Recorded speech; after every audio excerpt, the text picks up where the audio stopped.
Like its less expensive sibling and predecessor, the Fujifilm X-E2 delivers pretty excellent photo quality. The camera incorporates the company's APS-C-sized X-Trans CMOS 2 sensor, which uses a non-standard color filter array layout so that it can drop the softening anti-aliasing filter. And combined with really good JPEG processing, it delivers excellent photos as high as ISO 3200, and really usable ones through ISO 6400. Plus, if you shoot black and white, you can go throughout the range up to 25/600. The camera has great dynamic range and good color too, though on its defaults it compresses shadow areas in a way the X-E1 doesn't.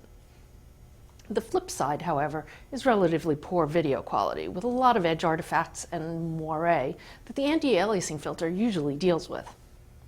The camera has a really nice design, with a great electronic viewfinder updated from the X-E1 and photographer-friendly physical controls.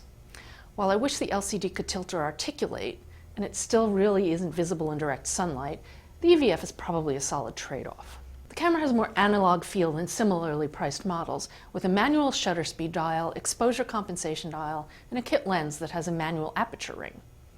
It has physical controls for all frequently needed settings, plus 2 programmable function buttons and a threaded remote socket in the shutter. The surprisingly good on-camera flash can be tilted back to bounce or to reduce intensity.